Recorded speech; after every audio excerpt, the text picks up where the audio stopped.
You get an opportunity to attract the audience a lot sooner because, and some, maybe this is kind of why some of the OGs are kind of like resentful of you guys. Oh my God. Because they had to go the Chitlin circuit, they had to go little club for years and years and years in order to build up a following. Absolutely. You guys can do a skit or you can do something funny, kind of like what you do, what Desi Banks does, what Drewski does, and build up, get 1 million followers in little or no time. And you got a following where they had to work to build that following, and maybe that's what brings some of the resentment towards you guys. You know what, man? It's so I feel like this whole thing is so dumb. Yeah. Right? Because it's like, yeah, they had to go from this comedy club to that comedy club, this comedy club, that comedy club, and nobody knocking it. That's real work. Yeah. You had to be seen. You had to be chosen. Yes. But we living in an era now where you don't got to be chosen. Yeah. You can make your own way. Yep. You know what I'm saying? And to me, you know, just like anything else in this world, comedy has evolved. Yes. Into that. And how just because you do, just because you do skits, you know what I'm saying? That don't not make you valid. Right. You know what I'm saying? And I think the comedians that's able to transition from online to the stage, like me, like the Desi Banks, like the DC Young Flies, you Country know, Wayne. like the country. Definitely shout out to Country Wayne. Yeah.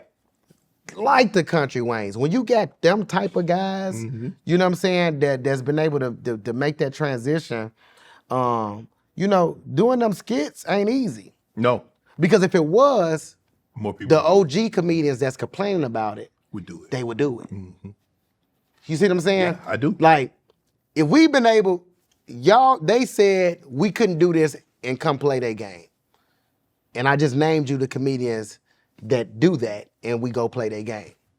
So if what we do is so easy to set up a camera and do this and do that, and it's gotten us where we gotten, if it's so easy, why haven't y'all transitioned to that? If this is the way that it go, I think the thing is, Mo, is that they look at you guys and it's almost like a microwave that you have success so instantly, like 2-3 minutes. And they like, man, it took us years. It took us 10, 15 years to build up this. But we're a different age now. Man, listen to me. I mean, you remember you had to pay your bill. You had to pay your bill. You had to send the check in. Now you can pay it online. Yeah, but I've been doing this for, this will be my 12th year. Okay. You know what I'm saying? Yeah. People really just now, like maybe over the last 4 years, are just now starting to find out about me. Right. So we take the 12 minus the 4, that put us at 8. That was 8 years of me making skits and going to do shows that maybe only 50 to 80 people was at. Is that not worthy enough to consider that a grind? Yeah. You know what I'm saying? So it's just like, you know, I think people just look at it like we just setting up a camera and we just doing this, but it's stuff that go into that. You know, you do realize, and Andrew Schultz told me this. He said, making money, the easier it is that people think it is to make money, the more envious they become of you. So people think that just because you can sit up a camera and have a microphone, it's like doing podcasts. That it's like, it's not that easy. It's not. And the fact of the matter is that a lot of people like, I want to do a podcast. They're like, well, how many days? I say, I you know, for the most part, during football season, I do 5 shows of Nightcap. I do 2 shows, probably 2 shows a week of Club Shay Shay. So, man, that's too much work. But listen to me. I said this earlier. Why get mad at me for doing what you're not willing to do? Thank you. That's all it is. Right. You're not willing to do it. But see that you're not willing. Because I'm doing something that you're not willing to do, now I sold my soul. Now I'm a part of the Illuminati. Yeah. That's what it is. Because you weren't willing to do that. Right. You know what I'm saying? Right. You got to think about it. This probably, hands down, the hottest podcast in the game. Appreciate you, man. You understand what I'm saying? And I just seen Katt Williams on a few podcasts. None of them did. Right. You know what I'm saying? Right. So it's the ingredient in what you cooking with. Right. You got the ingredient. Yeah. We work at it. And I think the thing is, Mo, a lot of time I tell people is that within the first couple of minutes, the people that come on my pod, they realize I'm not judgmental. I'm not here to judge them. No matter, because I feel you have a story to tell. You can tell your story without putting its most salacious detail on full display. Absolutely. people tell me things that they haven't said on any other podcast, and people, well, you messy.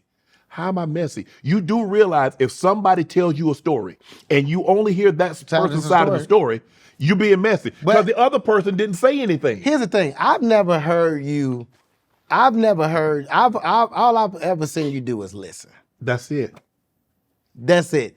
And my thing is, if somebody sit here and y'all doing the interview and they talking like, what I'm supposed to say, hold on, you can't say that because I don't know if that's true. Right, thank you. So I understand 1,000%. Yeah. The seat that you sit in. And I think a lot of times people, you know, like you said, man, they just want to find something, you know, with everything. You know what it was though, Mo?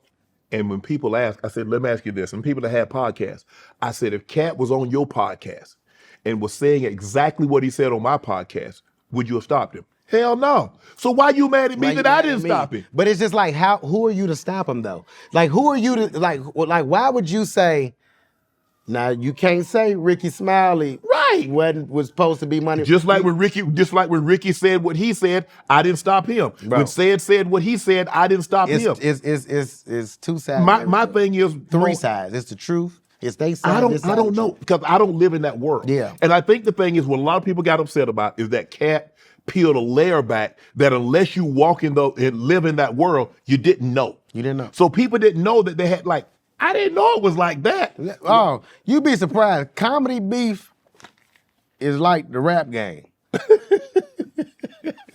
Comedy beef is like, bro, listen, when I saw the interview with the Katt interview, I wasn't like surprised, you know what I'm saying? Because even early on in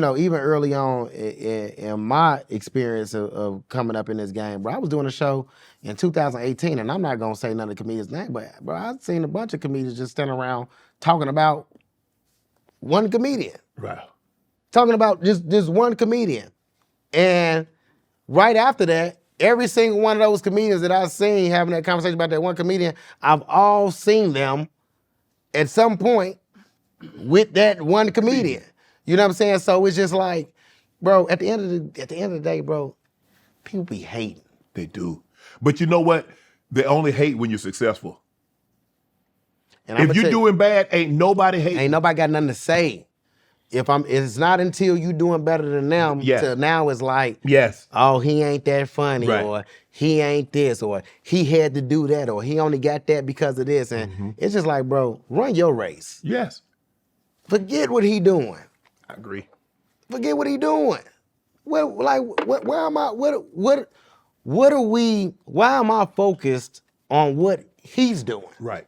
You know what I'm saying? When I need to be putting more into what I'm doing. I think it's just too much carrying on about what other people are doing. Man, run your race. When them Olympics, when they running them races, that's when they got lanes. You don't never see one of them look over to see where this one at. Yeah, when you run the race, if I'm in lane 3, I can't be in lane 5. I can't be over there. I got to be in my lane. I can't be over there. But you know, I think that's what people just need to focus on themselves, focus on your career, on your journey, and wherever the chips lay, let them lay. Want to join Club Shay Shay? Become an official member by hitting that subscribe button, where you never know who's going to be joining us for drinks and conversation. Don't be late to the party because you know we like to do something before 2 something.